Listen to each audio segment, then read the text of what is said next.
മലയാള മനോരമ തിരഞ്ഞെടുത്ത പ്രമുഖ പുസ്തകങ്ങളിലൊന്ന് സന്തോഷ് ഏച്ചിക്കാനത്തിൻ്റെ ബിരിയാണി എന്ന കഥാസമാഹാരമാണ്. ബിരിയാണി എന്ന് പറഞ്ഞ അദ്ദേഹത്തിൻ്റെ കഥ അത് ഇറങ്ങിയ സമയത്ത് തന്നെ മാതൃഭൂമി ആഴ്ചപ്പതിപ്പിൽ വന്നപ്പോൾ തന്നെ വലിയ വലിയ ചർച്ചയ്ക്ക് വിധേയമായ ഒന്നാണ്.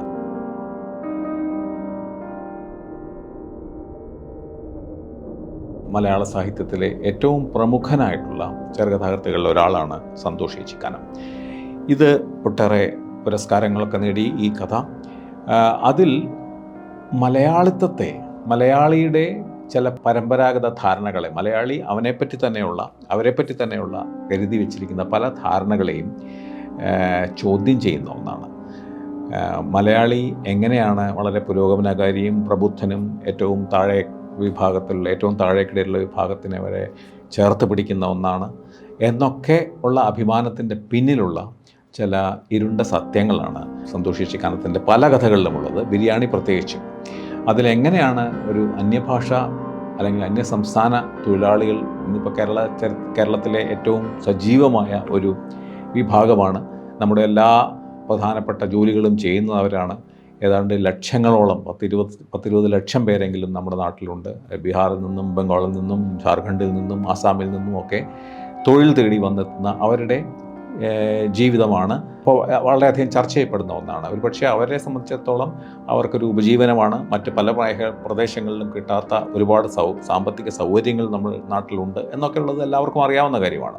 മിനിമം വേജസ് കൃത്യമായി നടപ്പാക്കിയിട്ടുള്ള ഈ കേരളം പോലുള്ള സംസ്ഥാനത്ത് ദാരിദ്ര്യത്തിൽ നിന്നും പട്ടിണിയിൽ നിന്നും അവരെ മോചിപ്പിക്കുന്ന ഒരു സാമ്പത്തിക വ്യവസ്ഥ ഇന്ന് കേരളത്തിലുണ്ട് എന്നുള്ളതെല്ലാം നമുക്കറിയാവുന്നതാണ്. പക്ഷെ നാം എങ്ങനെയാണ് അവരെ സമീപിക്കുന്നത്?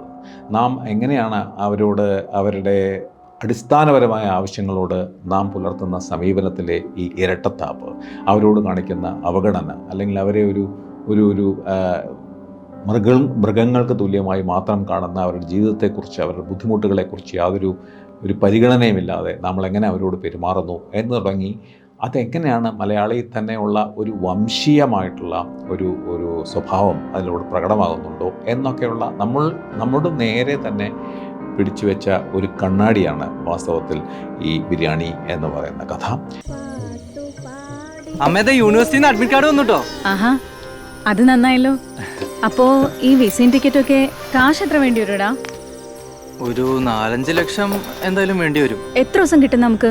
20-25 ദിവസം. അമ്മ ഞാനെന്താ മറുപടി അയക്കണ്ടേ? നീ ഓക്കെ പറഞ്ഞോ?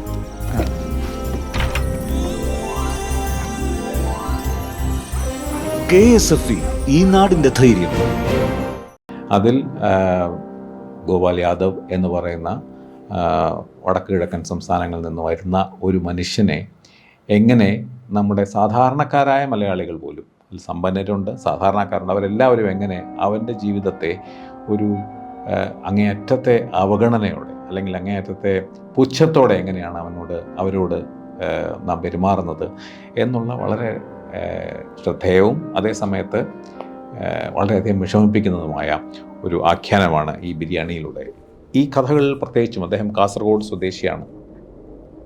അപ്പോൾ കാസർഗോഡ് ഭാഷ, അതിൽ കന്നഡ നിറഞ്ഞു നിൽക്കുന്നു, കന്നഡയും മലയാളവും കലർന്ന ഭാഷ, ഇതെല്ലാം ഈ ഇദ്ദേഹത്തിൻ്റെ വിവിധ കഥകളിൽ, ഇതൊരു 5-6 കഥകളുണ്ട്. ഈ കഥകളിലെല്ലാം ഈ ഭാഷയുടെ, ഈ നാട്ടുഭാഷ വഴക്കങ്ങളുടെ സവിശേഷതയിലൂടെയാണ് അദ്ദേഹം പറഞ്ഞത്. അത് ഒരേ സമയത്ത് വളരെ ആത്മവിമർശനപരമാണ്, അതേസമയത്ത് അത് ആഖ്യാനത്തിൻ്റെ ഒരു വളരെ വലിയ ശക്തി അതിലുണ്ട്. അതോടൊപ്പം അടിച്ചമർത്തപ്പെടുന്ന മനുഷ്യരോടുള്ള ഒരു സഹാനുഭൂതി, ഇതും ഈ കഥകളിലെല്ലാം നിറഞ്ഞു നിൽക്കുന്ന മറ്റൊരു സ്വഭാവമാണ്. അമ്മേടെ യൂണിവേഴ്സിറ്റിന്ന് അഡ്മിറ്റ് കാർഡ് വന്നുട്ടോ. ആഹാ, അത് നന്നായല്ലോ. അപ്പോ ഈ വിസയും ടിക്കറ്റൊക്കെ കാശ് എത്ര വേണ്ടി വരുടാ? ഒരു 4-5 ലക്ഷം എന്തായാലും വേണ്ടി വരും. എത്ര ദിവസം കിട്ടും നമുക്ക്? 20-25 ദിവസം. അമ്മ ഞാനെന്താ മറുപടി അയക്കണ്ടേ? നീ ഓക്കെ പറഞ്ഞോ?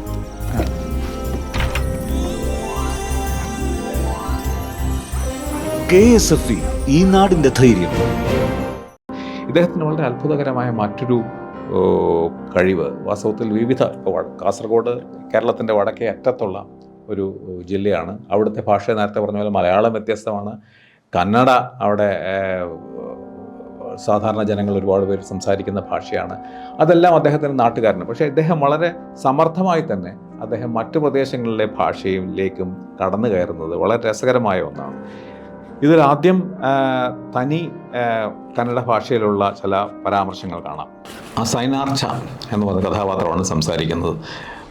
ഇന്നലെ മോന്തിക്ക് ലോറി വന്ന് പെരേൻ്റെ മുമ്പിൽ നിർത്തിയപ്പോൾ എൻ്റെ രാമേന്ദ്ര നീ പറഞ്ഞാൽ വിശ്വസിക്കൂല, മുല്ല പൂത്ത പോലെ ആ നാട് ഇടിയിൽ മണത്തു, ആ വാസന ഇപ്പോഴും എൻ്റെ മൂക്കിൽ നിന്ന് പോയിട്ടില്ലട, അതാണ് ബസുമതി. മറ്റൊരു കഥയിൽ അദ്ദേഹത്തിൻ്റെ ഈ നായിക്കാപ്പ് എന്ന് പറഞ്ഞ മറ്റൊരു കഥയിൽ കന്നഡയാണ്, കാസർഗോഡൻ കന്നഡയാണ് ഏറ്റവും നിറഞ്ഞു നിൽക്കുന്നത്. പെട്ടെന്നുള്ള എൻ്റെ ചോദ്യം കേട്ട് അവൻ തിരിഞ്ഞു നിന്നു. തിരിച്ചു പോകാനോ? പിന്നെ നീ എന്തിനാണ് ഇങ്ങോട്ട് വന്നത് ഗോളി മക? ഈശ്വര, ഇവൻ എന്നെ നായിൻ്റെ മോനെ എന്ന് വിളിച്ചു. സൂക്ഷിച്ച് സംസാരിക്കണം. ഇല്ലാതാക്കിദ്രേ നീവു നന്നനു ഏനു മാടിത്തിരി. അവൻ ചൂട്ടെടുത്ത് എൻ്റെ കണ്ണിന് നേരെ കൊണ്ടുവന്ന് പല്ല് ഞെരിച്ചു. നിന്നെ കണ്ണന് ഞാന് കിത്തു തെഗയുവേനു. ഇങ്ങനെയാണോ ഇതിൻ്റെ ഉച്ചാരണം എന്ന് എനിക്കറിയില്ല. എന്നാലും നിനക്ക് തിരിച്ചു പോകണോ? വേണ്ട. നിനക്ക് എന്തെന്നാ പണി? എന്താണ് മിണ്ടാത്ത്? നിന്നെ കൊന്ന് ഞാൻ ഈ കുറ്റിക്കാട്ടിലെറിയും. റാക്ക് കുടിച്ച് ബോധം കെട്ട് വീണ കുറെ കുറുക്കന്മാരെ പാറയിലിട്ട് തിന്നിട്ടുണ്ട്. ഇതേ അനായാസതയോടെ കാസർഗോഡുകാരനായ സന്തോഷ് ഏച്ചിക്കാനം തിരുവനന്തപുരം ഭാഷ പ്രയോഗിക്കുന്നത് നോക്കും. മരപ്രഭു എന്ന അദ്ദേഹത്തിൻ്റെ പുസ്തകത്തിൽ മരപ്രഭു എന്ന അദ്ദേഹത്തിൻ്റെ കഥയിൽ ഇങ്ങനെയാണ്. ദാണ്ടെ ഇയാൾ ഇങ്ങോട്ട് നോക്ക്, ശ്രീപത്മനാഭൻ പറഞ്ഞു. എങ്ങോട്ട്? ദാസപ്പൻ ചോദിച്ചു. ബാക്കിലേക്ക്. ദാസപ്പൻ പിറകിലേക്ക് നോക്കിയപ്പോൾ ദാണ്ടെ നിൽക്കണ് ഹുസൈനിക്കാൻ്റെ ഹോട്ടലിന് മുന്നിലെ പാദവിളക്കിന് താഴെ ഒരു വെളുത്ത ഇണ്ടിക്ക. വൈകിട്ട് വിളിച്ചപ്പോൾ അനന്തനെയും കൂട്ടി കടലിലൂടി വരണം എന്നാണല്ലോ പറഞ്ഞത്. ഇത് പിന്നെ എന്തൊരു പറ്റി? എടോ ദാസപ്പ, ഒന്ന് പെട്ടെന്ന് വാടേ. ശ്രീപത്മനാഭൻ ധൃതി കൂട്ടി. ഇങ്ങനെ മലയാളത്തിലെ ഈ പ്രാദേശിക ഭാഷയുടെയും ആ ഭാഷയുടെ സവിശേഷതകളിലൂടെയും ഒക്കെ സന്തോഷ് ഏച്ചിക്കാനം പറഞ്ഞു വയ്ക്കുന്നത് മലയാളിയുടെ തന്നെ സ്വന്തം കഥകളാണ്. മലയാളിയുടെ ഇരുണ്ടതും അങ്ങനെ അല്ലാത്തതുമായ ശുഭ്രവുമായിട്ടുള്ള സ്വഭാവ സവിശേഷതകളെയും അയാളുടെ ഉള്ളിലെ ഇരുണ്ട വശങ്ങളിലേക്കുമൊക്കെ സന്തോഷ് ഏച്ചിക്കാനം വളരെ ധൈര്യമായി കടന്നു ചെല്ലുന്നു.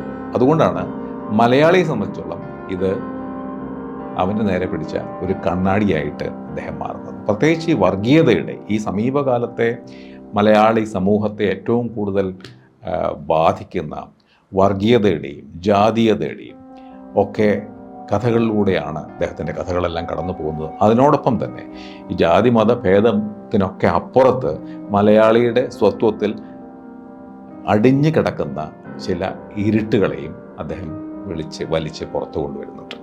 സന്തോഷ് ഏച്ചിക്കാനം കേരളത്തിലെ മലയാളത്തിലെ ഏറ്റവും അനുഗ്രഹീതനായ കഥാകാരനാവുന്നത് ഇതുപോലെയുള്ള അസാധാരണമായിട്ടുള്ള അദ്ദേഹത്തിൻ്റെ ആത്മപരിശോധനകളിലൂടെയാണെന്ന് എനിക്ക് തോന്നുന്നത്.